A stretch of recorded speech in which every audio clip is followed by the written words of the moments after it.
We direct the committee secretary to call the case. Thank you, Madam Chair.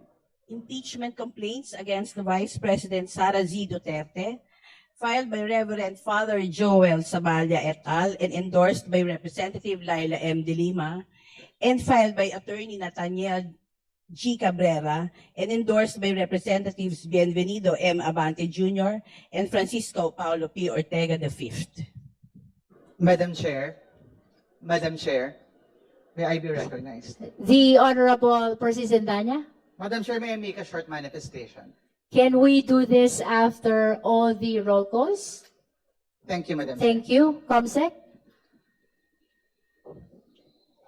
We likewise direct the committee secretary to call the complainants, at least in order to be acknowledged. The committee would like to acknowledge the presence of the following complainants. Call the complainant, Comsec. Yes. For the Saballa et al. Impeachment complaint, Father Joel Tadena Saballa, Father Rogelio del Rosario, MJ, Sister Geraldine Denoga, DC, Miss Pinky Tam, Father Joselito Sarabia, CM, and their counsel, Attorney Amando Virgil Ligutan, and Attorney Stephen Magallo. We acknowledge, we wish to place on record that the private complainants, together with the counsels in the Saballa et al. Impeachment complaint, are present in today's hearing. That is for the record. For the Cabrera impeachment complaint, the committee would like to acknowledge the presence of the complainant, Attorney Nathaniel G. Cabrera. We likewise place on record the private complainant, Attorney Nathaniel Cabrera, is likewise present in today's hearing. That is for the record as well. May we direct at this juncture the COMSEC to call the respondent Vice President. May the committee know if the respondent Vice President Sara Z. Duterte is present in today's hearing. The respondent is not present in today's hearing, Madam Chair. Let it be placed on record that the committee secretary called the respondent Vice President, but she is not present in today's hearing. The purpose of that call is to extend to her the continuing opportunity to present her evidence, including counter evidence and clarificatory questions through the justice members. That is for the record. Finally, COMSEC, please call the resource persons. Thank you, Madam Chair. The committee would like to acknowledge the presence of the following resource persons from the National Bureau of Investigation: NBI Director Attorney Melvin A. Matibag, Agent Johnny Mark Kalilong, Supervising Agent Jeremy Lotok, Senior Agent Homer Angluben, Attorney Al Matthew P. Umali, Attorney Yentel Malikad, and Ms. Ria Vanessa Asuncion. That's all, Chair. Except for Director Melvin Matibag, who has taken his oath already during the prior hearings, we are requesting the rest of the resource persons from the National Bureau of Investigation to rise so that the oath will be administered. COMSEC. Please raise your right hand. Do you swear to tell the truth, the whole truth, and nothing but the truth before this committee? Thank you, Madam Chair.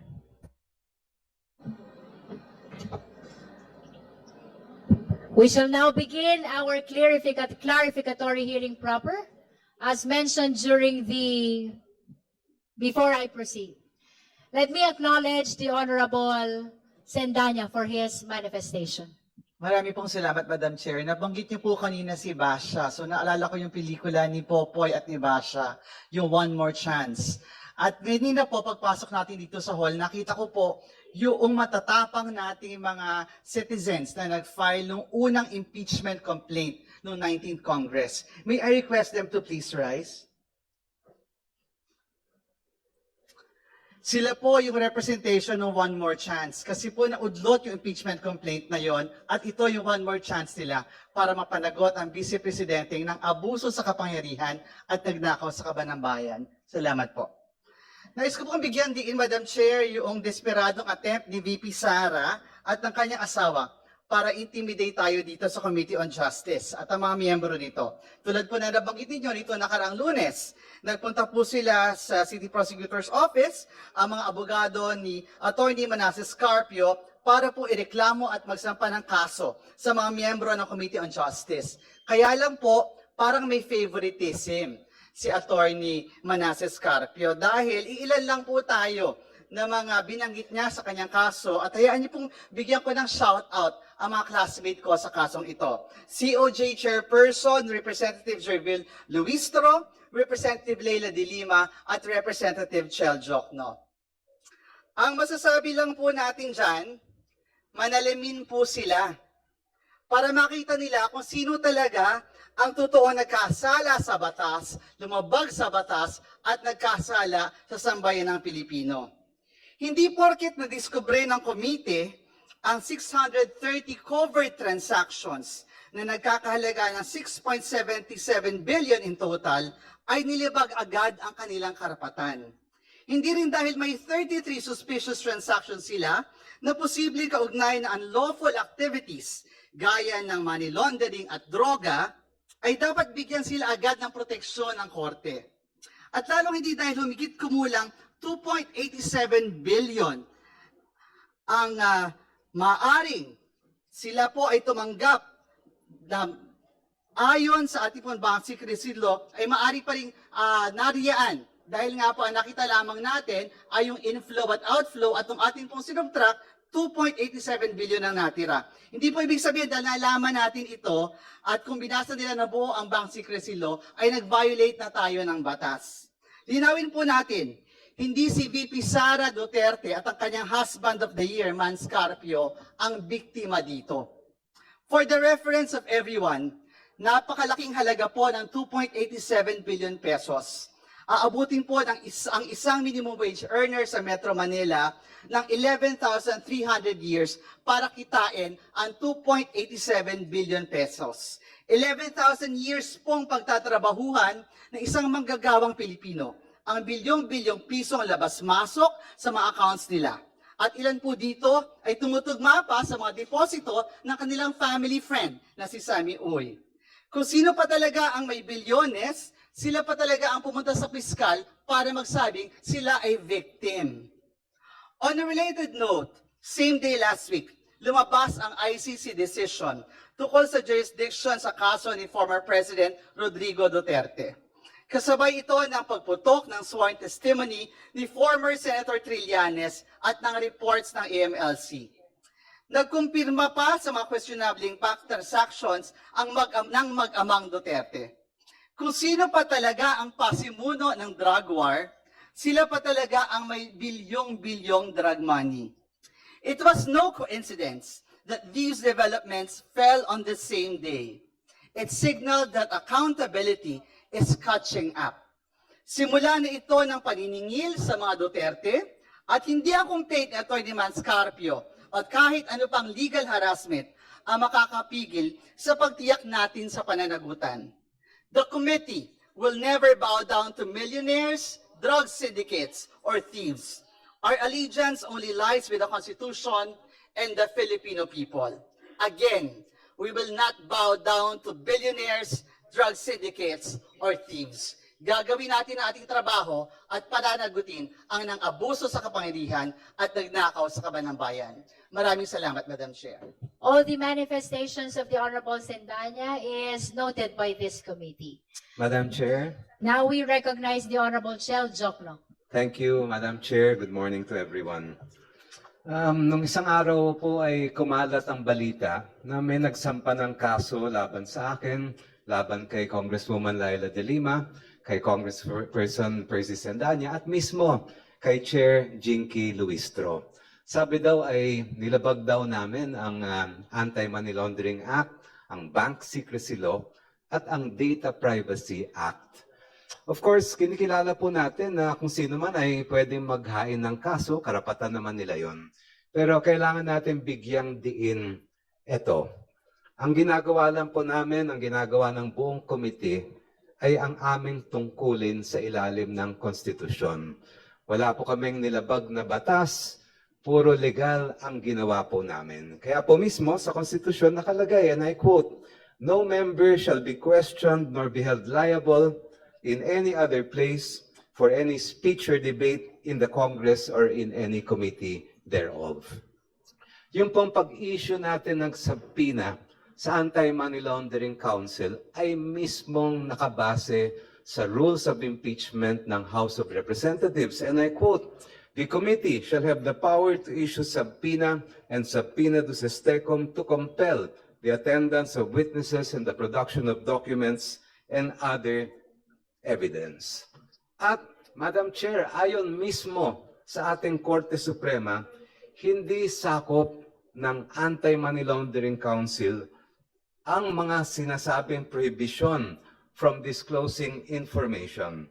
And if I may add, no member of the committee belongs to the Anti-Money Laundering Council and no bank deposits were disclosed during the hearings here. Sabi mismo ng Supreme Court, the prohibition and confidentiality provisions cannot apply to the AMLC.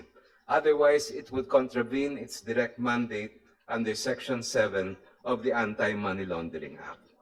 Kaya po, Madam Chair, I think it's pretty clear na itong pagsasampa ng reklamo laban sa atin ay isang diversionary tactic. Gusto nilang malimutan ng taong bayan kung bakit tayo naririto. Sana po huwag tayong madala. At ako po, I can speak for everyone else who has been charged. Hindi kami natatakot at hindi kami ma-intimidate. Itutuloy po namin ang aming tungkulin bilang mga members ng Committee on Justice at representatives ng mga sambayanang Pilipino. Thank you, Madam Chair. Madam All Chair. the manifestations of the Honorable Jokno is noted by this committee. Now we recognize the Honorable Congresswoman Laila De Lima. Thank you, Madam Chair. This is just very brief. Good morning to my colleagues in the Committee on Justice. Sinasang-ayunan ko po at sinusuportahan ang mga statements nila Representative Persis Endania at Representative Chel Jokno. Malinaw po ang agenda dito sa pagsampa na naman ng kaso na yan sa Quezon City Prosecutor's Office. Pagkatapos na nagsampa sila ng 3 o 4 na petisyon before the Supreme Court, and then meron din kaso before the Regional Trial Court. So ito na naman, criminal case. Ito po ay panglilihis sa issue. Ang akala nila matitinag tayo, ang akala nila ay hindi na natin itutuloy itong ginagawa natin, which is an imperative constitutional duty. Nakakapagtaka lang kung bakit na single out 4 na pangalan, 4 na mga miyembro kasama yung chair sa kaso na yan. We all know yung pagsabina ng mga AMLAC records are a collective decision of this committee. Ang pagkakaalala ko, wala namang nag-object doon sa pagsabina ng AMLAC records. And then, eto nga po, ay hindi natin alam ano na naman yan.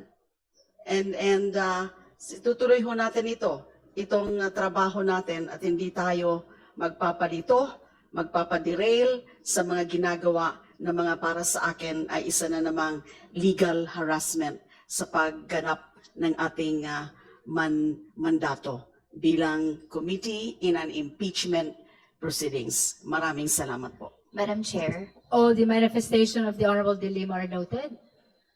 Are you a respondent or also? No, Madam Chair, I would just also like Would you to like make to be a respondent also? No, Madam Chair. But I'd like to The still Honorable support. Croy is recognized. Thank you, Madam Chair. Despite the fact that hindi po ko responded doon sa case, nonetheless, I'd like to also manifest my support sa actions ng committee na ito. And syempre, pag-criticize din doon sa mga naging developments in the past few days. Papunta po supposedly sa last hearing date ng House Committee on Justice sa pag-find ng probable cause. Clear naman po sa arguments last hearing, na-foresee natin tinatry gamitin yung Section 6 ng Anti-Money Laundering Act and a misinterpretation of it para maging grounds for a harassment suit. Again po, no, Section 6 provides no, that the AMLC can have authority to inquire into particular deposits through a court order. Iba yun sa ginagawa natin. Ang ginagawa po ng committee na ito ay a government agency asks a government agency about about records na meron na siya. No? The suit filed before the Supreme Court against members of the House Committee on Justice, clear po ito na desperate attempt para huling magkaroon ng paglihis sa issue. Ang tawag po natin dito, grasping at straws, dahil wala na pong mga arguments na maipresenta sa committee in relation sa kung paano ba didepensahan yung patuloy na hindi pagsagot ni VP Sara Duterte sa mga standing allegations laban sa kanya. So, Madam Chair, and to the fellow members of the House Committee on Justice, kailangan na natin pong mag-proceed no, sa iba't ibang processes of this hearing and beyond para matatakan na po natin with finality, may probable cause po ba or hindi, para magtuloy-tuloy. At hindi po natin i-entertain yung mga misinterpretation of laws para po malihis yung issue. Thank you, Madam Chair. Madam Chair. All the manifestations of the Honorable Co are noted. The Honorable Joel Chua. Thank you, Madam Chair. Madam Chair, I would like to make a manifestation of support to to the 4 members of this committee. Alam po ninyo, meron po tayong tinatawag na immunity, parliamentary immunity sa ating pong saligang batas. Ito po ay ginagawa lamang po ng mga kasama natin ang kanilang tungkulin.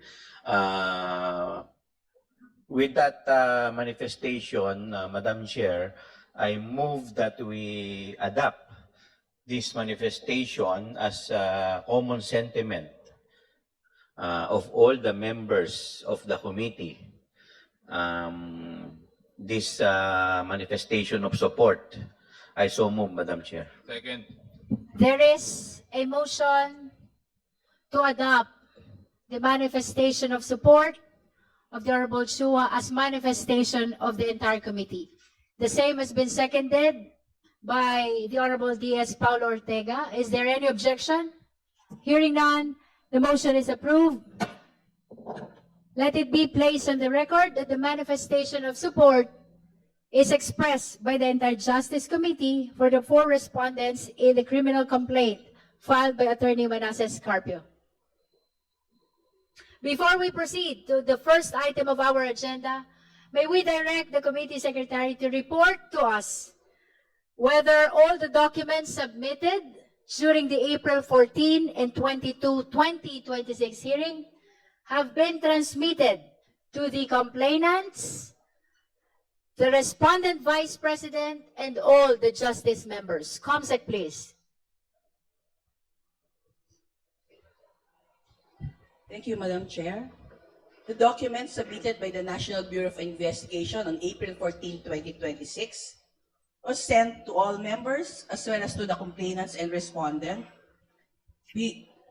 As far as the respondent is concerned, it was sent to the Office of the Vice President as well as to her counsel, Fortuna Narvaez and Salazar, on April 15, 2026 at 5:56 p.m. It was acknowledged by the Central Office Unit of the Office of the Vice President on April 15, 2026 at 5:59 p.m. And there was no acknowledgement from her counsel, Fortuna Narvaez and Salazar. As far as the complainants are concerned, the document submitted by the National Bureau of Investigation was sent to the complainants in the Saballa et al. Impeachment complaint through Attorney Amando Virgil Ligutan on April 21, 2026 at 3:16 p.m. and was acknowledged on April 21, 2026 at 3:50 p.m. The documents were likewise sent to Attorney Nathaniel Cabrera, complainant in the Cabrera impeachment complaint on April 21, 2026 at 3:16 p.m. There was no acknowledgement from Attorney Cabrera. That's all, Your Honor. That's your, Madam Chair. Thank you, Comsec. We are now proceeding to the first item in our agenda, and that is to resolve the matter that was laid on the table during the April 22 hearing, the question of whether or not to open the BIR box. May I direct the committee secretary to bring to this table the BIR box.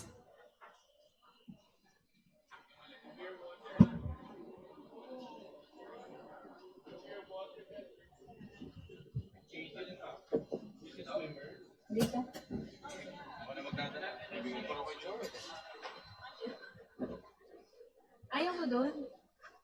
Para kitang-kita. Para nakaharap yung BIR.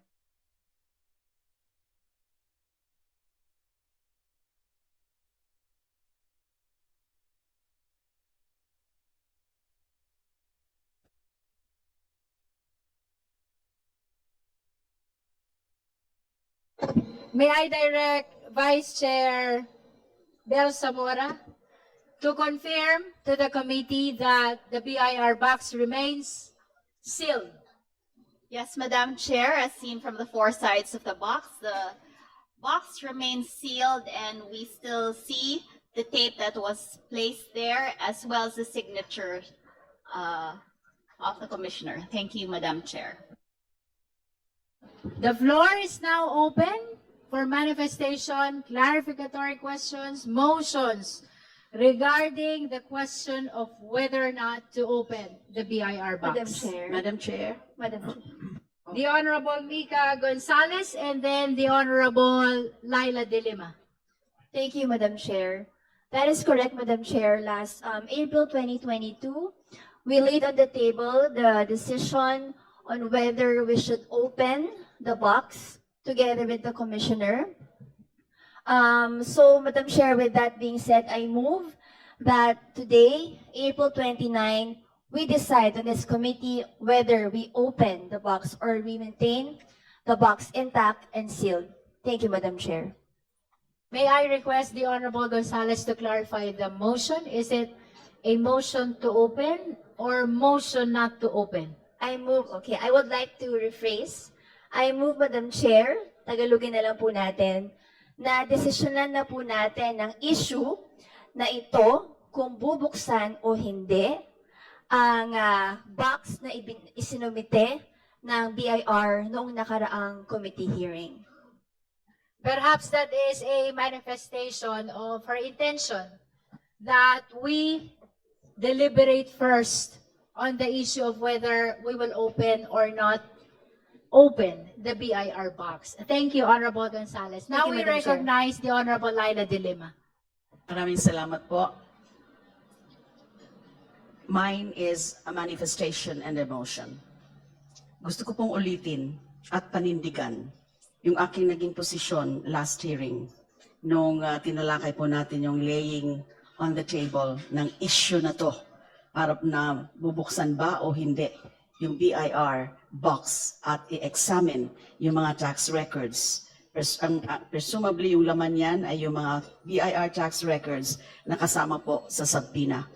Ang aking pong pinakaposisyon ay sako po sa kapangyarihan natin, kasama sa mandato natin, flowing from the Constitution itself, to do that, to open the box and examine the contents of the box, because these are all subpoenaed by the House Committee, and this is relevant to the issues at hand, to the ground of unexplained wealth.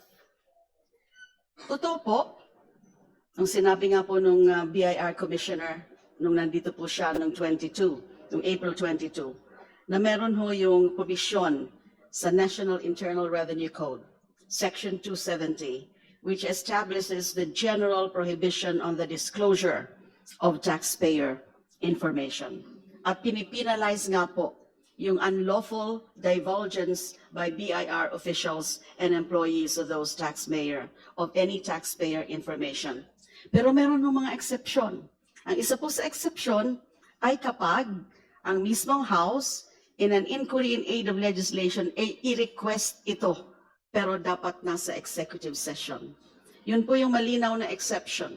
Ang posisyon ko po ay kung exception na tinuturing ang paghingi o pag-request ng House, an appropriate House Committee in aid of legislation, lalo pong dapat payagan, lalo pong i-recognize yung pagkuha ng impormasyon na yan while sitting in an impeachment proceedings ang komiteng ito. Because higher level at superior level po ang status ng ating komite kapag sitting in an impeachment proceedings. Now, to be unequivocal about it, Madam Chair, the constitutional duty vested upon this body cannot be impeded, curtailed, or conditioned by statute. Any law, however worded, must yield when it stands in the way of a direct constitutional command. Section 270 imposes a prohibition, but Section 20A carves out an exception. But both remain statutory in nature. Neither can prevail over the Constitution.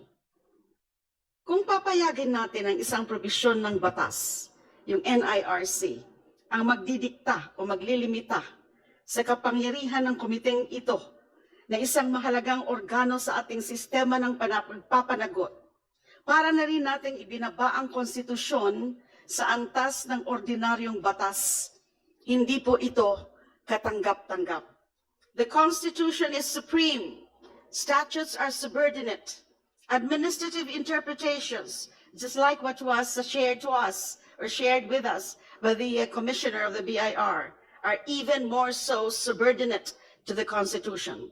When the Constitution commands, all else must give way. We are convened as the House Justice Committee, acting not in our ordinary capacity to legislate, but in the exercise of one of the most solemn powers entrusted to this body, the power of impeachment.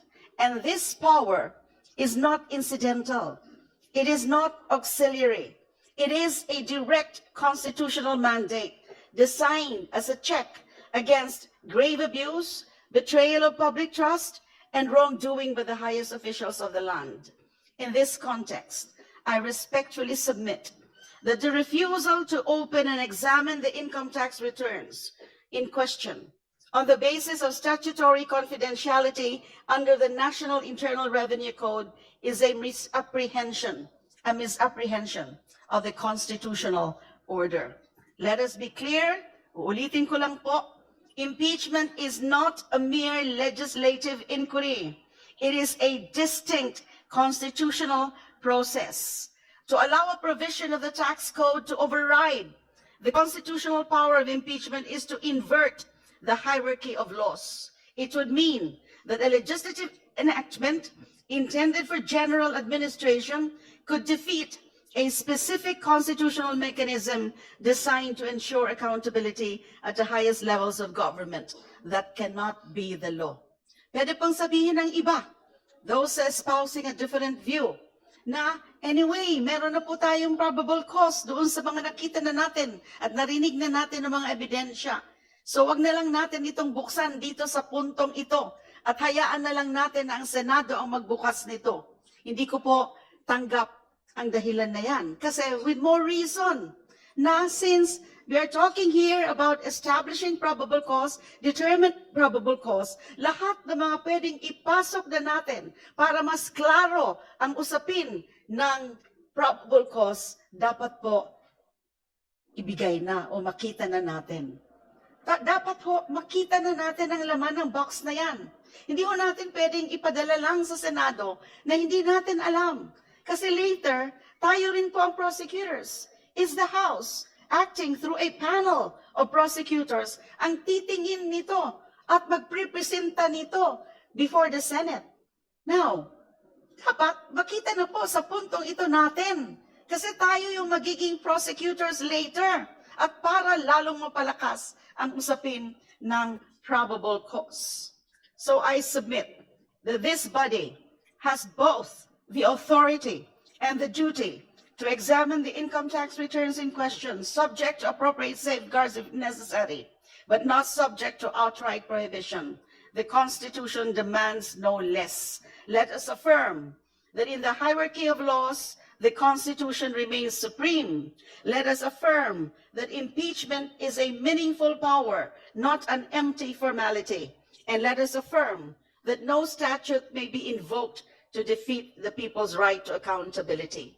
For these reasons, I maintain and I move that this committee should proceed with the opening and examination of the income tax returns, the supposed contents of that box, and to reject any interpretation that would unduly constrain our constitutional mandate. Thank you, Madam Chair. Madam Chair, Just for the record, the motion of the Honorable De Lima is to open the BIR box. The Madam Chair. Honorable Lawrence Defensor and then the Honorable Benny Abante. Thank you, Madam Chair. Ang pagbubukas po ng mga box ay nagbabago ng kapalaran ng ating bansa. Nakita na natin yan ng 2001. At tandaan po natin at wag na wag nating kakalimutan na ang impeachment is the highest form of national inquest to determine the accountability and fitness of the highest leaders of the country. Dapat pong mabuksan ang box na yan dahil pag hindi nabuksan yan, parang tayo ang gumawa ng betrayal of public trust. We should let the Filipinos see what's inside that box and allow the members of this committee to assess what evidence is inside the box. Kung ito ba ay nakapagpapatatag ng ebidensya laban sa Vice President o makakasuporta sa respondent at sa kanyang posisyon na siya ay walang kasalanan. Madam Chairman, there is no other mandate for the House of Representatives having the sole power to initiate impeachment complaints but to open the evidence and to let the members assess and decide for themselves how it will play a part in the exercise of their vote in this committee and in plenary. Thank you so much, Madam Chair. Thank you, Honorable Lawrence Defensor. Next is the Honorable Benny Abante. Madam Chair, And then maraming Honorable Shua, and then Honorable Vice Chair Po, and then Honorable DS, Janet Garin, and Congresswoman Bernadette Barbers, and Congressman Judah Sidre. It seems everybody wants to speak, and Congressman Tino, and maraming, Congressman Emeng Pascual. Now, let us recognize the Honorable Benny Abante. maraming salamat po, Madam Chair. Kailanman hindi ko po questionin ang mga legal opinion ng ating mga abogado dito sapagkat hindi naman ako abogado. Subalit, kahit po ako hindi abogado, hindi ako masyado nakatulog kagabi kasi pinag-aralan ko ito kung bubuksan o hindi. Anyway, nakaharap tayo ngayon sa isang mabigat na desisyon. Isang usapin na hindi lamang susukat sa ating galing sa batas, kundi pati na rin sa ating prinsipyo at integridad. Sa harap natin, andyan po yung mga income tax returns ni Vice President Sara Duterte at na kanyang asawang si Atty. Manscarpio. It is a literal and figurative, eka nga, Pandora's box na nasa pangangalaga ng House Committee on Justice. Napakasimple po ng question. Dapat ba nating buksan ang kahon na ito? Sinabi po sa Biblia, sa Luke 12:2, akin pong babanggitin sa wikang Tagalog, walang natatago na hindi mahayag at walang lihim na hindi malalaman. Naniniwala tayo sa transparency. Naniniwala tayo sa accountability. Ngunit bilang mga mambabatas, kailangan din nating maniwala sa tinatawag nating prudence o sa wikang Tagalog, tamang pagpapasya. Hindi po yung galing sa batas, kundi prudence. Mayroon tayong tinatawag na, power of the subpoena at ang power of the purse. Sabi nga ng ilan, ang kapangyarihan ng Kongreso ay nasa itaas ng tinatawag nating legal food chain. Pero tandaan po natin, just because we can do something does not mean we should. Ulitin ko. Just because we can do something does not mean we should. Bakit po ako nag-aalangan?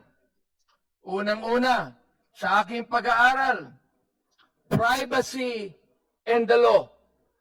Meron tayong Section 270 ng NIRC na nagbibigay proteksyon sa confidentiality ng mga taxpayers. Yan ang una. Pangalawa, private rights. Kasama sa usapin si Atty. Manscarpio, isang private citizen na may karapatan sa data privacy. Hindi po siya rito ang ating tinutugis bilang mayroong impeachable offense. Number 3, process over politics. Ang trabaho ng House ay tukuyin lamang ang probable cause. Kung may usok ba sa likod ng apoy. Ang pagtitimbang ng ebidensya at ang pagbubukas ng mga selyadong dokumento ay mas nararapat na gawin sa Senate sitting as an impeachment court. At wala po akong pasubali, Madam Chair, na ito ay papasa sa plenary at pupunta sa impeachment court sa Senado. Bakit kinakailangan tayong magmadali? Sa Ecclesiastes chapter 3 verse 1, sinasabi, sa wikang Tagalog, babagitin ko uli, sa bawat bagay ay may kapanahunan at panahon sa bawat layunin sa silong ng langit. Ang panindigan natin ay ito, sa akin, kapasyahan. Keep it sealed right now. Hayaan natin ang Senado ang magbukas nito bilang bahagi ng impeachment trial para buksan ang katotohanan sa tamang panahon ng paglilitis. Huwag nating pangunahan ang proseso para sa kapakanan ng ating legal system at ng ating bansa. Madam Chair, at mga kaibigan ko dito sa Committee on Justice, hindi mo mas maganda na may suspense, eka nga. Di ba? Nasuri na natin ang impeachment complaints at mga nakalakip na ebidensya. At naniniwala ako, if every congressman will just appreciate the pieces of evidence that has been talked about in this committee, hindi po malabo na ito ay magtagumpay sa plenaryo at makarating sa impeachment court. Ihain na natin, ang articles of impeachment sa Senado nang may paggalang sa batas at takot sa Diyos. Tinimbang na natin at sapat na para sa probable cause. Dito po sa Committee on Justice, tinimbang natin si Vice President Sara at nakita natin ang laki ng kanyang pagkukulang. Probable cause. Madam Chair, my dear colleagues, kaya po yan po ang aking stand. Sana po ay isuspense na lang natin ito at hayaan natin ang impeachment court ang magbukas dito. Maraming salamat po at pagpalain tayo ng ating Panginoon. We've heard legal arguments, as well as the Bible verses and lessons. That's our very own Bishop Benny Abante. Now we recognize the Honorable Joel Chua. Thank you, Madam Chair. Madam Chair, at this point in time, ako po ay naniniwala sa argumento po at sa legal opinion ng ating kagalang-galang na Congresswoman Laila de Lima at ganun din sa ating napakahusay na Assistant Majority Floor Leader, Congressman Noy Defensor. Bakit ko po sinasabi na ako po ay sa kanila ay sumasang-ayon? Dahil kung babasahin po natin ang ating saligang batas, specifically Section 3, Paragraph 8, Article 11, sa Accountability of Public Officer, maliwanag po dito na sinasabi, the Congress shall promulgate its rules on impeachment to effectively carry out the purpose of this section. So, ibig sabihin po, tayo po ay binibigyan ng kapangyarihan ng batas, ng saligang batas, na magbigay o gumawa ng ating sariling patakaran. Patukuyin po dito sa impeachment. Ngayon, sa ating pong rules, Section 7, malinaw po dito. Sabi po dito, the committee shall have the power to issue compulsory processes for the attendance of witnesses and the production of documents and other related evidence. Ito pong nasa harapan natin na ITR na selyado na galing po sa BIR, ito po ay produkto o bunga ng compulsory process na inisyu po netong committee. At yun po ay ang subpoena duces tecum. Ngayon, kung meron pong conflict sa national law at sa konstitusyon, lagi pong mananaig ang nakalagay po sa ating saligang batas. Hindi naman po tayo nagsabpina para sa isang selyadong box. Ang sinasabpina po netong committee to ay yung ITR o yung nilalaman po netong box. Kaya ako po naniniwala na tayo po ay talagang may karapatan. Subalit, for purposes of determination of probable cause, at sabi nga po ng ating kagalang-galang na congressman galing po sa 6 District ng Maynila, dapat tayo rin ay mag-iingat. Pero hindi po ibig sabihin sa pag-iingat na to ay tayo sinusuko na po natin ang ating pong kapangyarihan. So ako po ay pagpapalibang ko po dahil ito pong usapin na ito ay maaaring dumating din sa Senado. Dahil kung babasahin po ninyo ang National Internal Revenue Code, hindi naman po sinabi na pagdating sa Senado ay exempted na. Yun po ang kanilang magiging argumento. Pero base po dito sa ating konstitusyon at saligang batas, tayo naman po talaga ay merong karapatan. Kaya po, ako po ay i-reserve ko po to for purposes of determination of probable cause. Tayo po ay pupunta sa hakbang ng pag-iingat. Maraming salamat po, Madam Chair. Thank you, Honorable Chua. Now we recognize one of the vice chairs of the Committee on Justice, Honorable Brian Poe from the FPJ Party List. Madam Chair, on the motion to open the BIR sealed box, I believe transparency and justice must be fair.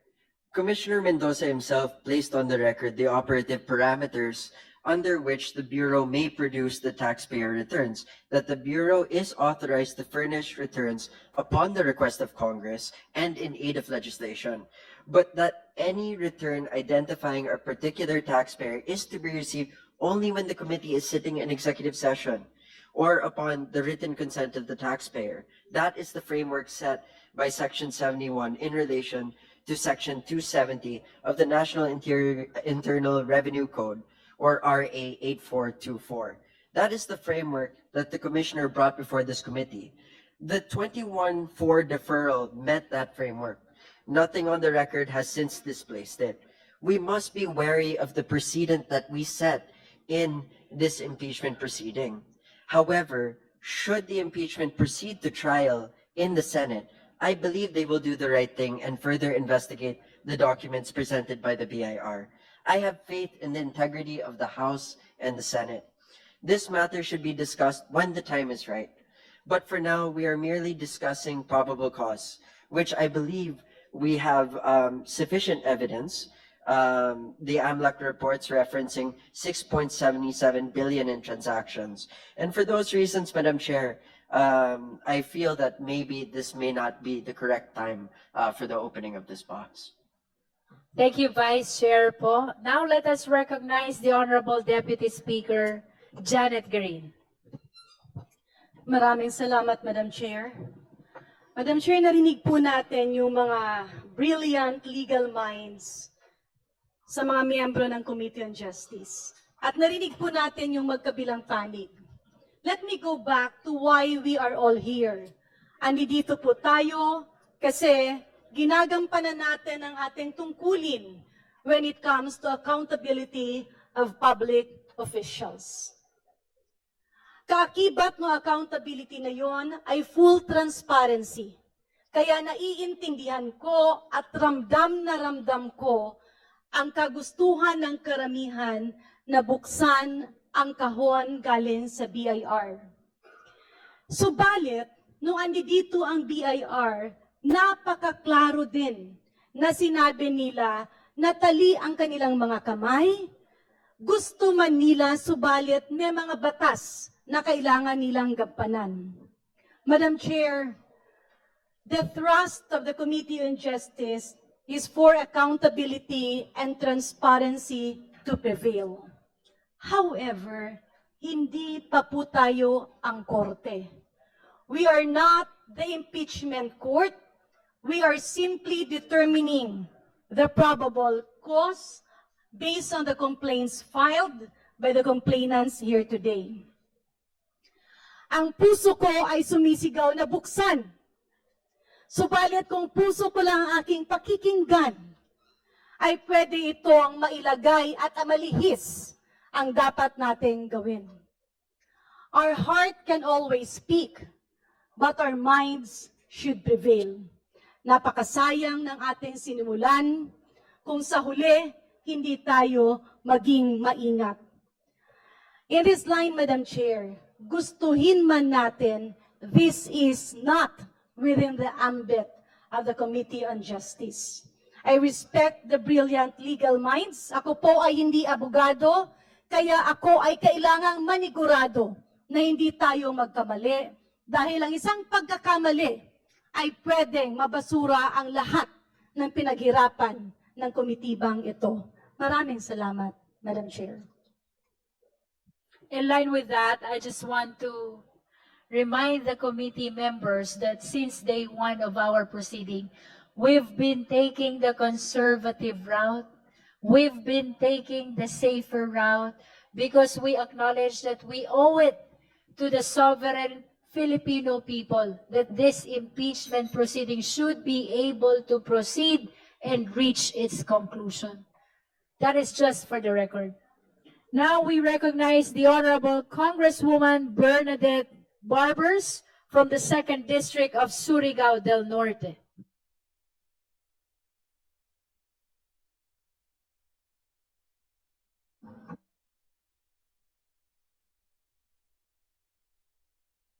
Good morning, Madam Chair.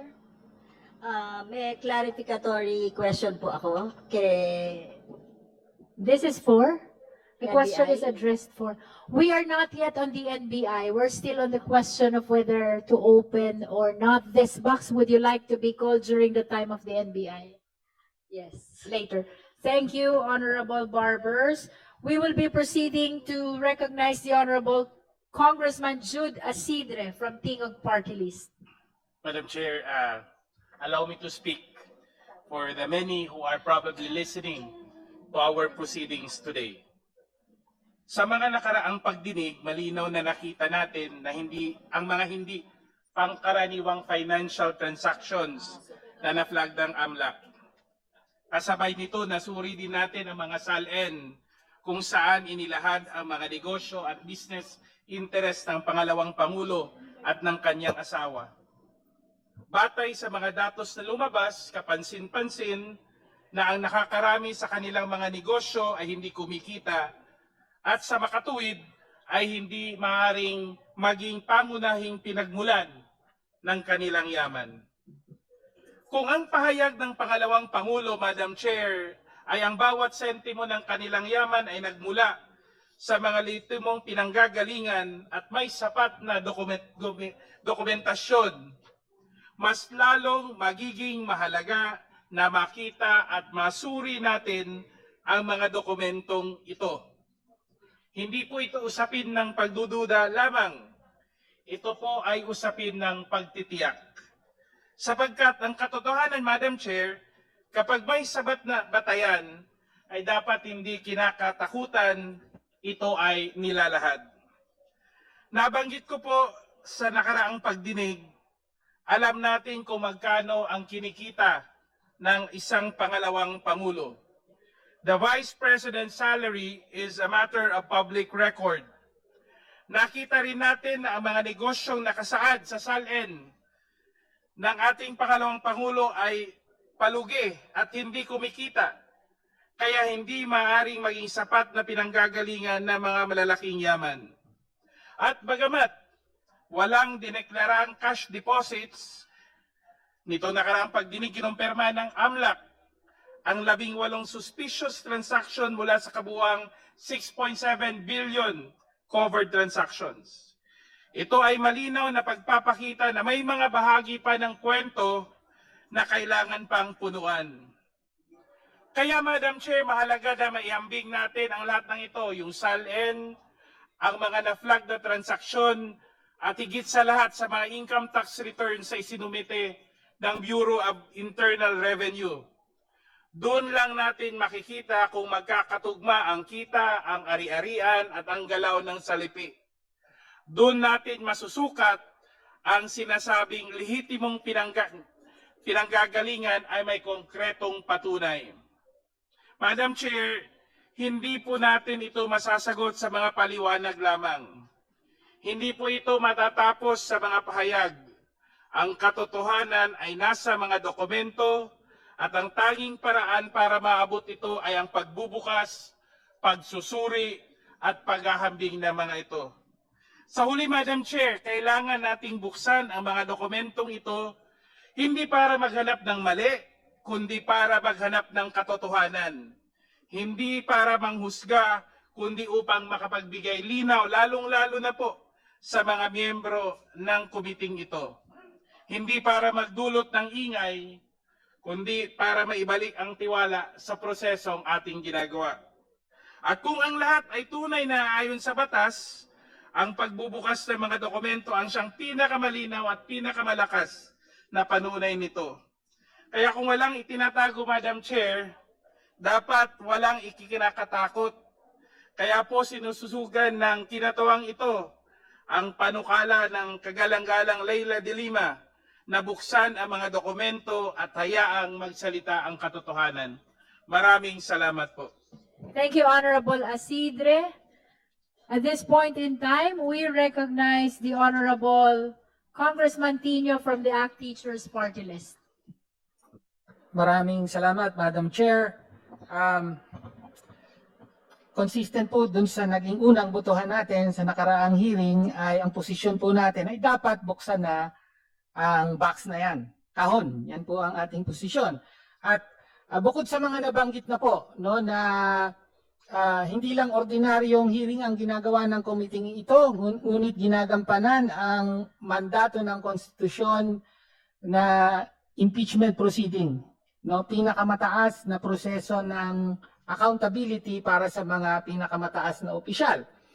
Pero bukod pa ron, malinaw din sa nakaraang hearing na yung BIR mismo sa pahayag ng kanilang commissioner ay nagsabi na ayon sa kanilang pag-intindi ng sariling batas na gumagabay sa BIR, ay tingin nila pwede na ibigay ang mga ni-request na tax documents at pwedeng buksan ng komite, however, kailangan daw in executive session.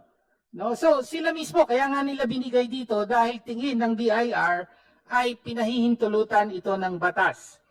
Ang huling punto, dahil marami na pong argumento na sinabi rito, ang huling punto na nais kong idiin, tignan muli natin ang National Internal Revenue Code, Section 71, Disposition of Income Tax Returns, Publication of Lists of Taxpayers and Filers.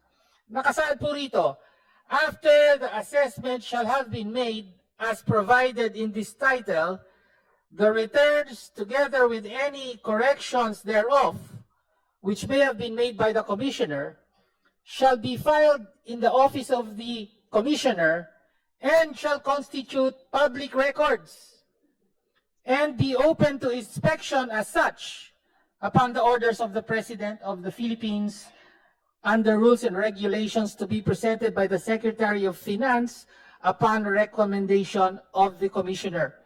Ang gusto ko lang po i-emphasize dito ay yung sinasabi ng provision ng batas na income tax returns shall constitute public records and be open to inspection. So public records po yan. Yan po ang malinaw na mandato at intensyon ng batas. Hindi po ito sikreto. In fact, parang salin ng mga public officials ay pwedeng inspeksyonin, gayon din po ang para sa salin at hindi lang po para sa mga opisyal kundi para sa lahat. So sa tingin po natin, dapat hindi malaking issue. No, lalo pa sa isang impeachment proceeding na buksan at suriin ang nilalaman ng kahon na yan. Maraming salamat, Madam Chair. Thank you, Honorable Tino. Next to manifest is the Honorable Congressman Eming Pascual from the 4th District of Nueva Ecija. Thank you, Madam Chair.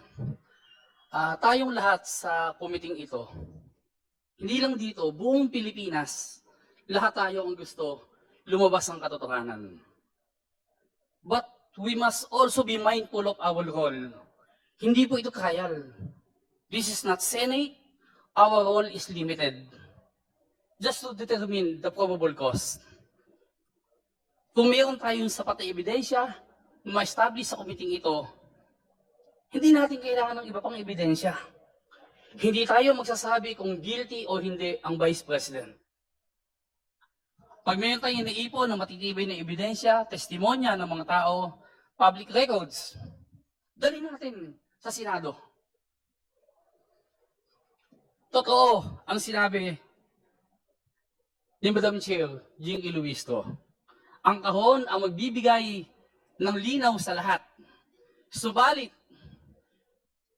sumasang-ayon ako kay Congressman Benny Abante na sa takdang panahon sa Senado, doon natin ito buksan. Opening the box now may blur the line between our function and that of the Senate. Dapat hayaan natin sa Senado buksan ang kahon. That's all, Madam Chair. Salamat. I just want to place on record that the position of the endorsers are divided. While the endorser of the Sabalia et al. Complaint is moving to open the BIR box, the endorser of the Cabrera complaint is moving it's not still a motion, but your position is not to open the BIR box. I think this is one question before this committee. We're hearing your manifestations really, I can say that the committee is totally divided. Nonetheless, let's continue to hear the position of the other justice members. Madam Chair, may I be recognized? There is a list, Honorable Jokno. I will After. be calling you after the Honorable Degamo. Thank you. Madam Chair, may I be included in the list? Ma'am, here. Here, ma'am, here. May I be included in the list? Honorable Fortes, I will be listing you down after Congressman Jokno. Thank you, Madam Chair. Thank you. Madam Chair, I have There's a list. It's not yet your turn, with all due respect. Sorry. Yes. The list is very sacred. I will be listing down Kong Elago. Kong Matibag is already listed. After Kong Emeng Pascual, we now recognize the Honorable Congresswoman Ann Matibag from the 1st District of Laguna. Thank you, Madam Chair. While I understand understand the sentiments of our dear colleagues, Madam Chair, I just want to stress that there is a rule or may exceptions, pero this is not unlimited. So we stick with the rules under the NIRC. Pwede lamang po natin buksan ang mga dokumento kapag tayo ay nasa executive session at gumagawa ng batas. At we are not in the proceeding or in the inquiry in aid of legislation. We have to also protect our members in the House of Representatives, also our government officials from the BIR. Nagkaso na po sa AMLA report, so wag na po natin idagdag ang mga kaso at protektahan natin ng ating batas at ang ating mga kasamahan. Huwag na po sana natin ipilit buksan ang mahiwagang box na ito, Madam Chair. Thank you. Thank you, Honorable Matibag. Now we recognize the Honorable Deputy Speaker J.J. Suarez from the 2nd District of Quezon. Thank you very much, Madam Chair. Madam Chair, in the last hearing, ako po yung nag-move para i-table muna ang pagbubukas nitong mahiwagang green box na ito. Lahat naman po tayo gusto po natin malaman kung ano po ang nilalaman at kung ang nilalaman po ba nito ay makakatulong sa atin para makarating sa isang tamang desisyon pagdating sa pagdedetermine ng probable cause. Napakinggan ko po ang posisyon ng maraming mga legal luminaries natin na kasama natin ngayon dito sa ating hearing. At sa palagay ko po, legally, may sapat na po tayong dahilan para buksan yan at malaman. Ngunit maging practical din po dapat tayo. Sa simula po ng justice hearing, nakailang kaso na po ang sinampa ng kampo ni Vice Presidente sa Supreme Court, sa Quezon RTC, para lang pigilan po ang proseso ng pag-usad ng impeachment complaint. Ang masakit po dito ay ilan sa ating mga kasamahan tulad ni Congressman Percy at meron siyang mga batchmates na binanggit pa kanina ay nakasuhan pa nung isang araw. So I would rather heed the call of the chairwoman who has always decided to proceed with caution. Because for all we know, opening this box, although we do believe has enough legal basis, might trigger another petition in the court to again stop the proceedings.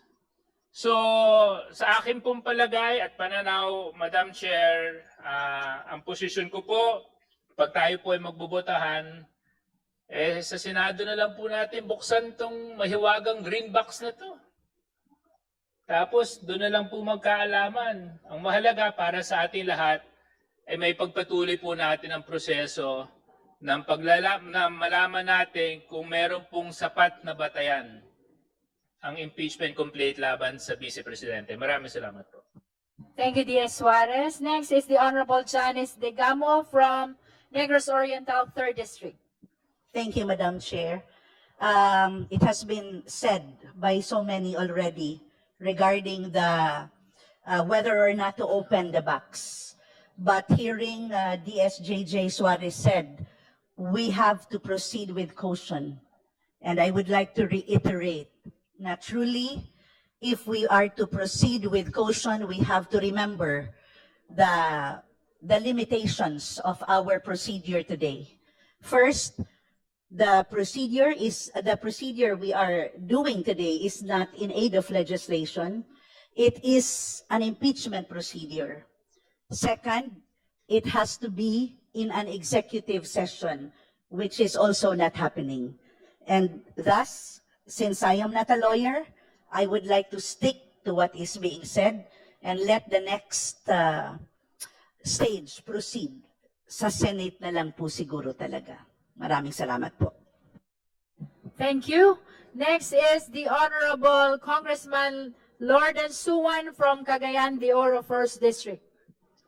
Madam Chair, I would have to ask what is the direct connection between the ITRs of the Vice President and Attorney Manscarpio and the articles of impeachment? Because the articles charge confidential funds, irregularities, threats, SALN violations, destabilization, and none of these are proven or disproven by a personal income tax return. The ITR adds marginal evidentiary value at most. Actually, hindi po ako tutol sa transparency. Tutol po ako sa pag-bypass ng protection ng batas na nakalatag mismo doon. Kung gusto natin tingnan ang ITR, may paraan po. Executive session, Section 71, which requires the permission of the President himself, may mga safeguards. Hindi natin sisirain ang batas para patunayan ang isa pang batas. And of course, there's a basic rule of statutory construction, Madam Chair. Express enumeration excludes the unmentioned. And the exceptions do not mention impeachment at all. So the statute, when it was amended in 2010, had every opportunity to insert, quote unquote, or upon order of either the House of Congress or either House of Congress in aid of legislation or upon order of the House Committee on Justice in impeachment proceedings. Hindi nilagay eh. So I believe the omission is deliberate and exclusive. Madam Chair, if there are still uncertainties as to the legal basis and necessity of opening this box, then I think it would be imprudent for us to open it at this stage. These are protected by law, and any disclosure must be clearly and unquestionably authorized, not based on assumptions or discretion. So you are joining the position of Honorable De Lima? No, I am against You are the not position. to open. Yes, Okay. Madam Chair. Next is the Honorable Chel Jokno from the Akbayan Party List. Thank you, Madam Chair. First of all, to be clear, ako'y naniniwala na may kapangyarihan ng Committee on Justice na buksan yung kahunayan. But to me, the crucial question is, kailangan ba natin buksan? The question is in relation to the determination of probable cause. And if we are talking about probable cause, para sa akin ay nandyan na ang ebidensya. Sapat na yan para makapag-determine na tayo kahit hindi natin bubuksan yung kahunayan. Meron pong kasabihan sa batas sa ex abundante cautela, with extreme caution. And out of the abundance of caution, I believe that it would be more prudent for us to leave this to the Senate to decide whether to open the box or not. Thank you, Madam Chair. Kong Chel, you're not joining the position of Kong Laila. For once, I think For we once. have some That is for the disagreement. record, for once. For the first time. Split decision. Now let us proceed to recognize the Honorable Sara Ilago. Maraming salamat, Madam Chair. This representation from Gabriela Women's Party also joined the position of the Honorable De Lima and our colleagues from the Committee on Justice who are in favor of opening the box. Nasa kapangyarihan ng Committee on Justice na buksan ang box na ito at kung kakailanganin na tayo ay magkaroon ng executive session, bakit hindi natin gawin? Kung ito ay makakatulong sa House Committee on Justice nang sumusunod sa ating sariling rules of proceedings sa paghahawak at sa pag-initiate at pagsisimula ng mga impeachment complaints. Sang-ayon sa ating rules at habang naka-executive session at kung makakatulong sa ating determination ng probable cause, dapat gawin natin ito. Hindi biro ang ating kinakaharap, nasa pangalawang pinakamataas na posisyon ng pamahalaan ang may nakahain na impeachment complaint. Kaya't napakahalaga na mabusisi natin ang bawat dokumento na may kinalaman doon sa ating responsibilidad na ma-determine kung sapat ba ang probable cause para ang impeachment proceeding na ito ay magtuloy-tuloy. Para sa interes ng transparency, para sa interes ng accountability, Madam Chair, kinakailangan ho natin buksan ang box na ito. Hindi po dapat tayo magpatinag, hindi po dapat tayo umatras. At kinakailangan natin gamitin ang kapangyarihan ng Committee on Justice sang-ayon sa konstitusyon na magpatuloy sa impeachment proceeding na ito at gawin ang lahat para matiyak na malinaw ang batayan sa pagpapatuloy ng impeachment proceeding na ito. Maraming salamat, Madam Chair. Thank you. Any other justice members who wish to manifest on the Honorable SDML, Lawrence Defensor? Madam Chair, I requested to be listed. Sorry, with the indulgence of Honorable Defensor, let us acknowledge, recognize the Honorable Wowo Fortes. Pasensya na po. No problem, Madam Chair. Madam Chair, we are currently at the stage of the determination of probable cause. And in doing so, we have accepted the fact that we are not a trial court and therefore restricted by certain rules. Even testimonies and affidavits of direct witnesses cannot be examined beyond the corners of their affidavit, meaning no probing questions are allowed during this stage of the proceedings. And with that restrictions, I would understand that the NIRC Section 20, Paragraph A is very clear on the restrictions on the opening of the box. And the exercise of restraint, I would suggest that we limit our proceedings within the four corners of the provisions of Section 20, Paragraph A of the NIRC. Furthermore, my seatmate here, Congressman Abante, has a very persuasive argument that has legal and biblical basis. The legal basis I fully understand being a lawyer, and the biblical basis I further fully understand as I have studied for the priesthood sometime in the past. With that, Madam Chair, thank you very much. Maraming salamat po, Honorable Wowo Fortes. Now we proceed to the Honorable Lawrence Defensor, our Senior Deputy Majority Leader. Salamat pong muli, Madam Chair. 6 na beses ko pong narinig ang word na cautious o pag-iingat. At sang-ayon po akong dapat mag-ingat tayo at maging cautious tayo. Dapat po maging cautious at mag-ingat tayo na dapat hindi mangyari na ang simpleng batas o ang simpleng statute tulad ng tax code or the National Internal Revenue Code ay payagan nating mag-undermine ng ating saligang batas o pinakamataas na batas sa buong bansa.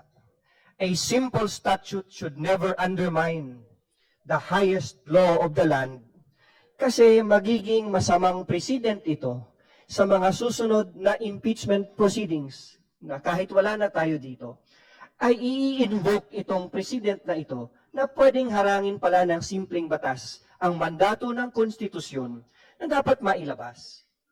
Gusto kong mailabas kung anuman ang nilalaman yan kasi baka may ebidensyang makapag-dismiss ng kaso laban sa Vice Presidente.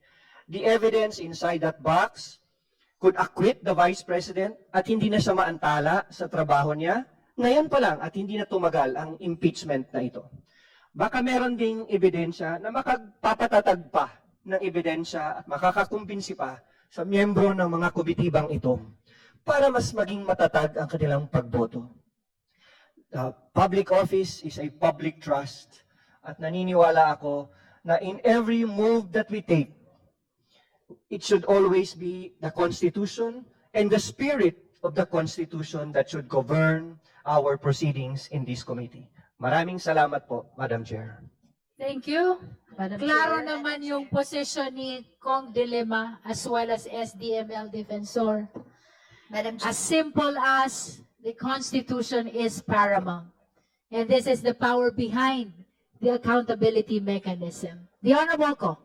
Thank you, Madam Chair. Madam Chair, I join Representative De Lima in her motion na buksan ang kahon for the simple reason that Congress in its proceedings sa pagiging House Committee on Justice paghanap ng probable cause in impeachment proceedings, supreme ito, no? May supremacy siya over statutes such as the tax code which provide limitations kung paano ipoproseso yung information such as tax returns. That is applicable on specific circumstances as provided by law or even in ordinary circumstances, pero the impeachment proceedings are not mere ordinary circumstances na maaaring mas ipantay or even pababain, no, sa level ng statute, no. Ang fear ko po, Madam Chair, and that's why I'm also raising this manifestation, lahat po ng ginagawa natin dito will set a precedent in the future.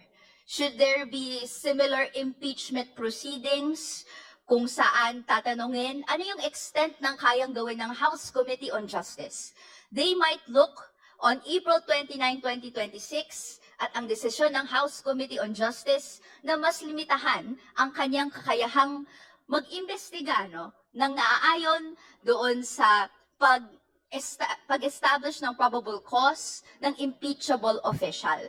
They might look at this and say, oh, dito, out of caution na hindi makasuhan, etc., they decided conservatively. And if continuously in history we will decide conservatively, mas lilimitahan at mas lilimitahan yung kapangyarihan ng hindi lang po ng House Committee on Justice, pero ang pagtingin ko and ang pag-appreciate ko din, this branch of power, the legislature. So this manifestation is in support, no, of the balance of powers na dapat na i-exercise ng legislature na naaayon sa konstitusyon, na hindi po dapat natin itinatali yung ating mga kamay para hindi magawa yung dapat naman pong nakalagay sa highest law of the land, kaya nating gawin. That is all, Madam Chair. The last justice member to manifest on this is Congressman Terry Ridon from Bicol Saro Party List. Magandang umaga, Madam Chair. Di ko lahat naman po tayo ay gusto buksan, no? Yung pong box na ito. Una, dahil nakabatay po ito sa constitutional power natin po bilang impeachment proceeding to subpoena documents like BIR documents. Pero ang kailangan po natin pagpasyahan ngayon, sapat na po ba ang mga ebidensyang inilatag ngayong araw po na ito para magkaroon ng finding of probable cause on unexplained wealth? Tingin ko even without opening the box, sapat-sapat na po, sobra-sobra pa nga yung pong nailatag na ebidensya nung nakaraang linggo. Balikan po natin ulit ito. Ang laman po ng AMLAC report, which was never denied by the Carpio complaint, 6.77 billion in total transactions, 4.4 billion in inflows, pumasok na pera sa mga bangko ng mag-asawang Duterte Carpio, 1.5 billion in outflows na hindi ho natin makita sa SALN ng pangalawang Pangulo, 2.8 billion in net inflows na dapat ay nananatili sa kanilang mga bangko pero hindi nakalahad sa salin ng pangalawang Pangulo. Pasukin po natin yung salin mismo kung bakit po ito sapat na ebidensya. Ang nakalagay sa salin for 2024, 88.5 million pesos lamang po. On those two pieces of evidence and reports pa lamang po, mga kaibigan, sapat-sapat na, sobra-sobra pa ho. Ito pong finding of probable cause. This particular section of the impeachment proceeding will go straight to the Senate. Sigurado po tayo dyan. At I'm quite certain that this box will be opened at the level of trial.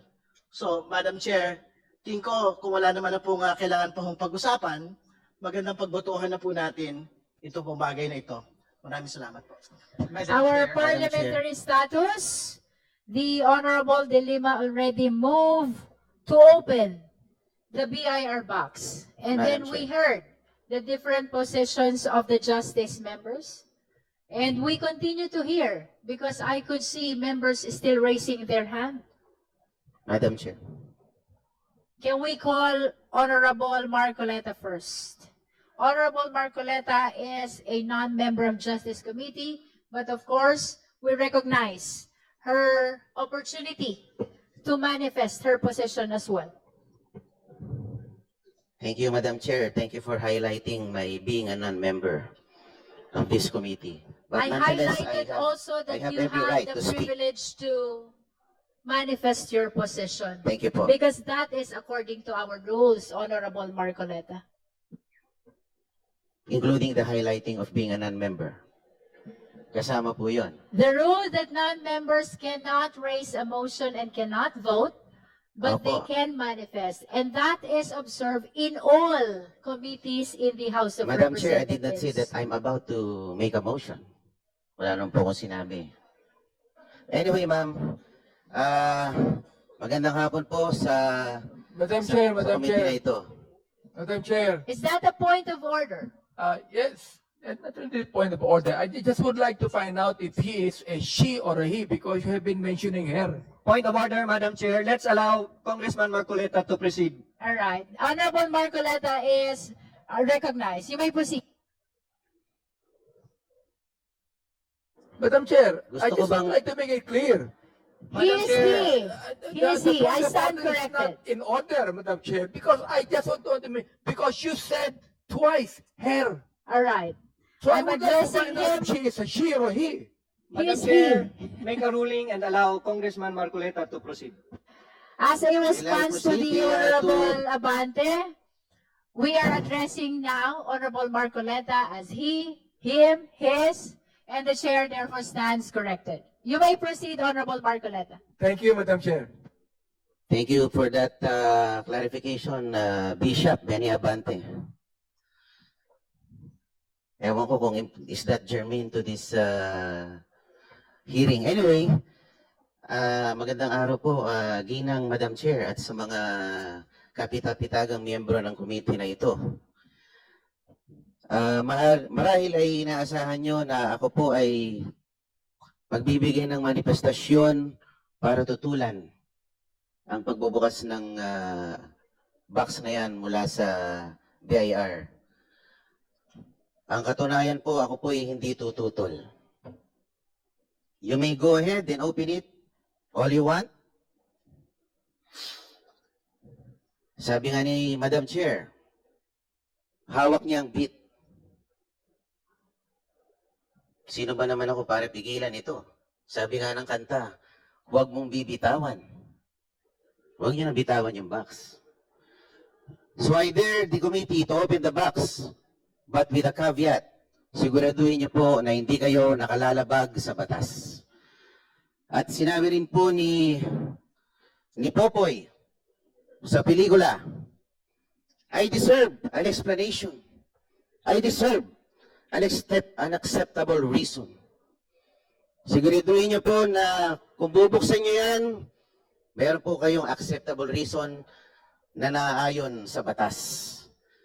At ako po ay kaisa niyo rin sa komite na ito sa paghahanap ng katotohanan. Pero sa ating paghahanap at pagsasiliksik ng katotohanan, siguraduhin po natin na tayo po ay hindi nakalalabag sa ating mga batas. Maraming salamat po, Madam Chair. Again, that is a manifestation and therefore it does not deserve or require any answer. Let us proceed. If there are no other members who wish to, the Honorable Sendanya is recognized. Thank you very much, Madam Chair. Ang haba na po ng kwentuhan natin kay Basha at saka kay Popoy. No? Nagkaroon na nga po ng sequel ang mga One More Chance. No? Second chance. Ayan. Pero inuulit ko po, this is a second chance to hold the Vice President accountable for abuse of power at dun po sa pagnanakaw sa kaban ng bayan. At yung second chance po na ito, 2 years in the making. That's why we appeal to the wisdom of this committee to ensure that we hold her accountable. Sabi nga po ng mga kaibigan ko, eyes on the ball. And the ball is ensuring that we get this to the Senate and the Vice President is convicted. And I hope that would guide the committee in making this all-important decision. Thank you very much, Madam Chair. Having heard all the manifestations of the justice members, we are temporarily suspending our hearing.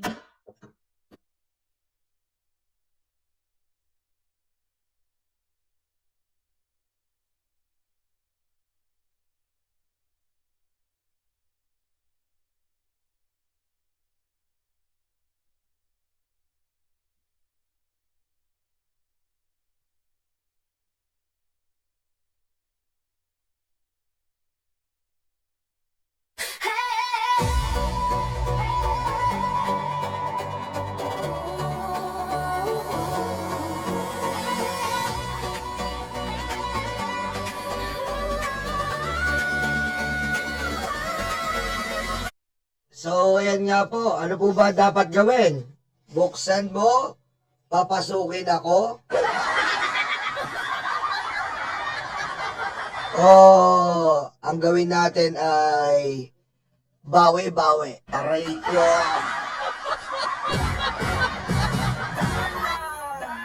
Ako para sa akin, matibay na kasi yung matibay na po yung SALN, matibay na po yung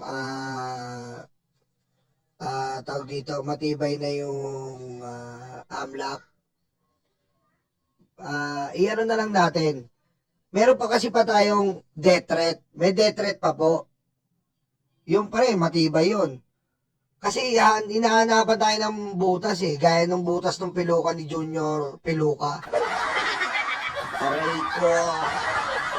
Diba?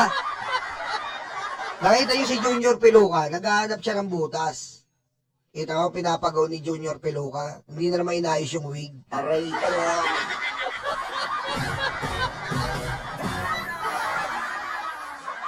Diba? Oo, nagigets ko po na gusto natin buksan. Kaso siguro,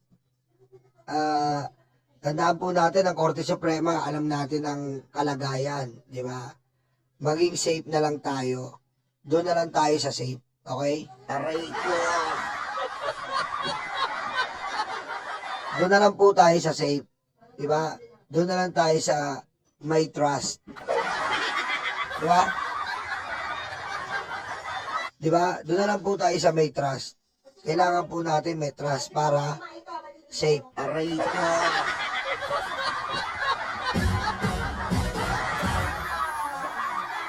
Tama ba? Di ba ganun po talaga? Kailangan tayo maging safe. Doon tayo sa may trust. Kasi kailangan pagtiwalaan Para maging katiwa-tiwala po ang Kongreso, kailangan po natin ng trust para safe. Matibay na ang ebidensya, tama, Auntie. Matibay na ang ebidensya. Huwag na tayong gumawa pa ng Diba? Huwag natin daanin sa robas to. Huwag na po natin daanin sa robas to na magmamatigas po tayo. Aray ko. Diba? Huwag na natin daanin sa robas to, magmamatigas pa tayo. Diba? Kasi, andyan na yung mga ebidensya So, naghahanap sila ngayon ng patibong. Patibong yan Hayaan na natin buksan yan sa Senado. at sila-sila rin naman na magiging prosecutor dyan sa Senado. At I'm sure na i-endorse nila yan na buksan sa Senado. Okay? Kaya kailangan magkaroon tayo ng trust. Aray ko! Tama. May nag-aabang kasi sa atin dyan. Tama si Ron. May nag-aabang-abang dyan sa gilid-gilid na iniintay lang tayong magkamali at sumakay sa patibong. Aray ko! Diba? Huwag tayo makinig dun sa mga peking piluka. Aray ko! Diba?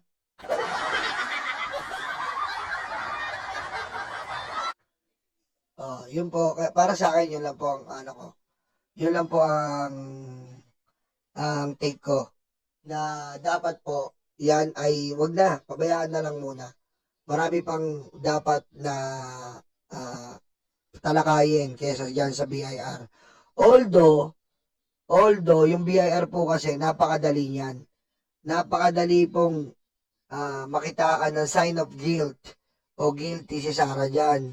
Kasi kapag hindi nagtutugma yung pagbabayad niya ng BIR dito sa salin niya at sa mga ari-arian niya, delikado po yan. Kasi po, makikita mo dyan ang income tax return. Meron din siguro dyan mga property tax, if ever. At ano bang pong umiikot, sumasaklaw regarding sa buwis. Napakadali po. Ngayon, wag na. Wag na.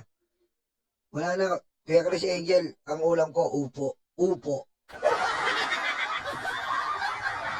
Aray ko. Okay? Tama na muna. Hayaan natin. Kasi may parating pa NBI naghihintay po tungkol sa death threat. Doon pa lang eh. Isa lang naman ang kailangan natin patunayan dito.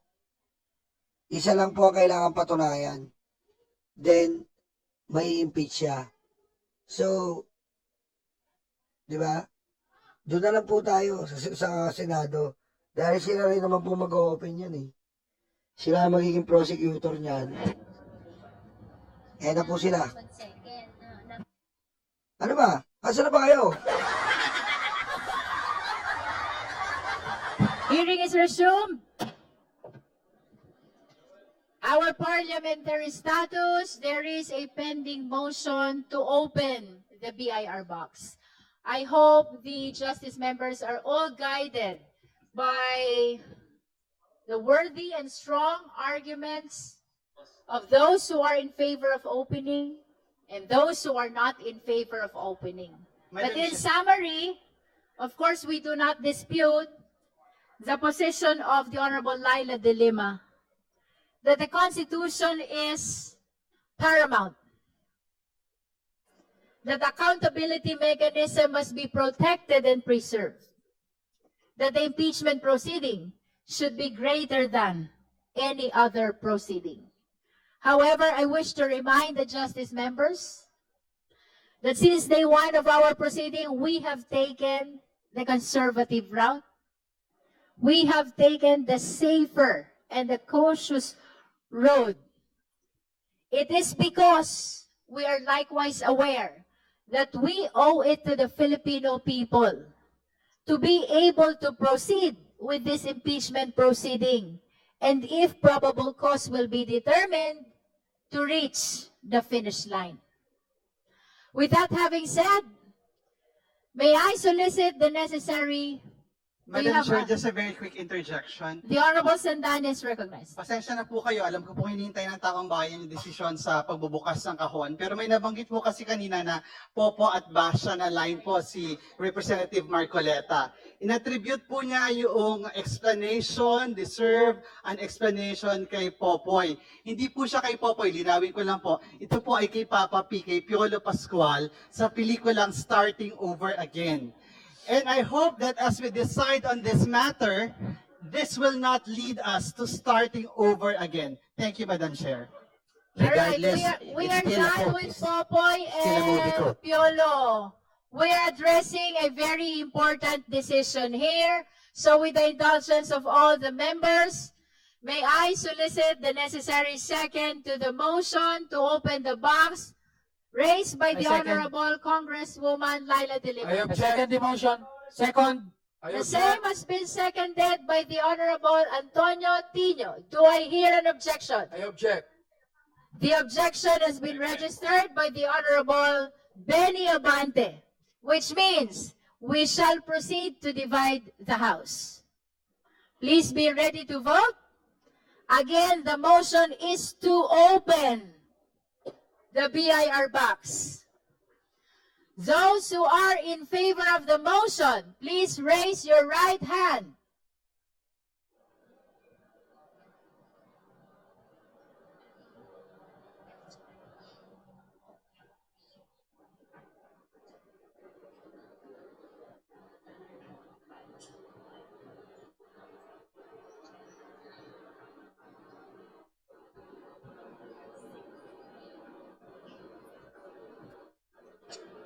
You may put down your hands.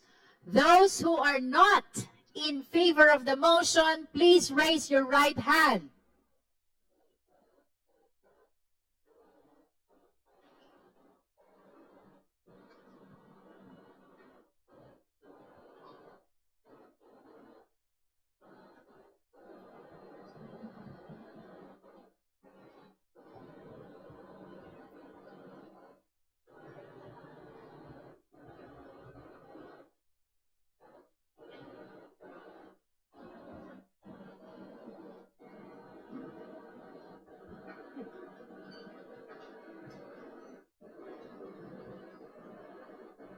You may put down your hands. Those who abstain, please raise your right hand. That concludes the voting. COMSEC, please submit the result of our vote.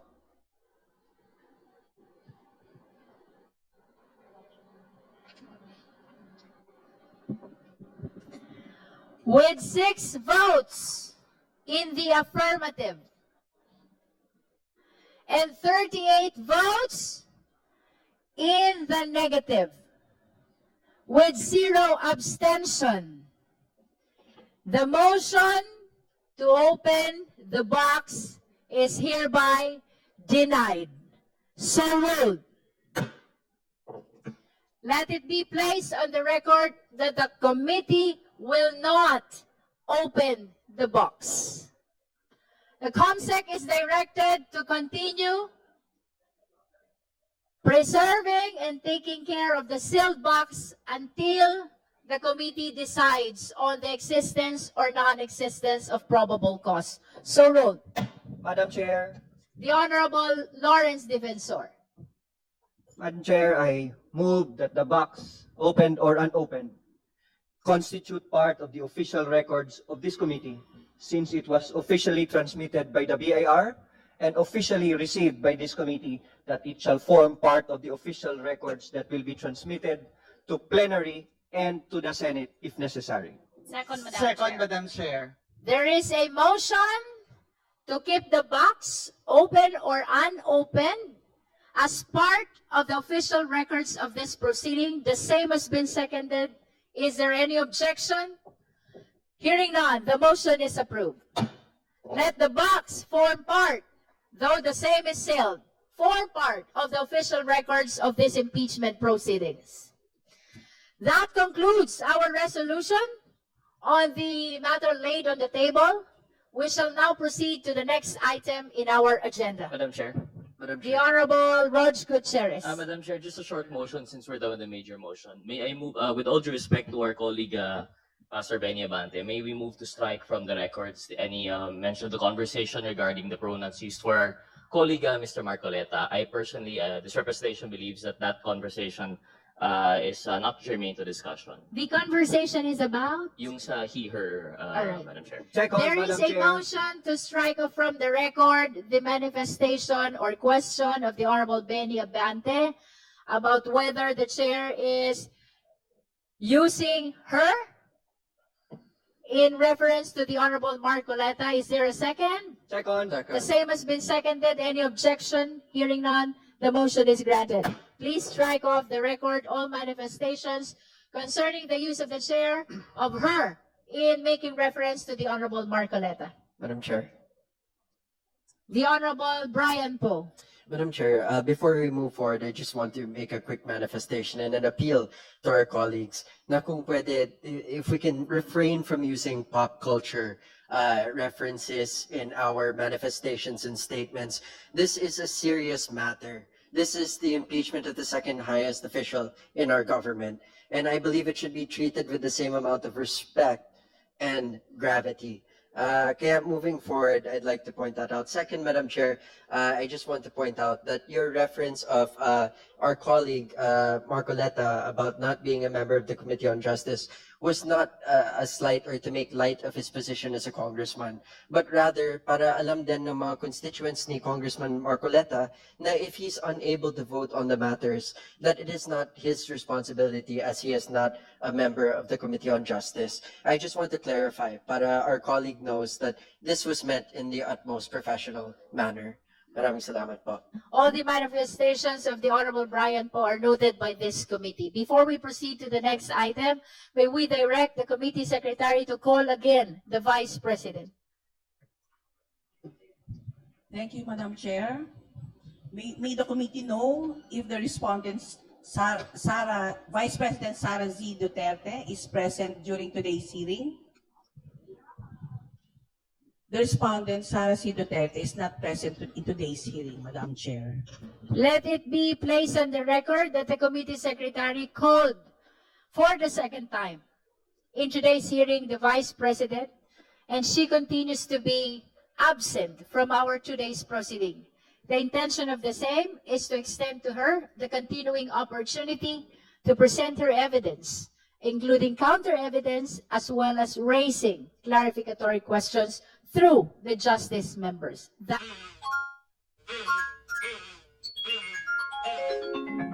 Kukulango.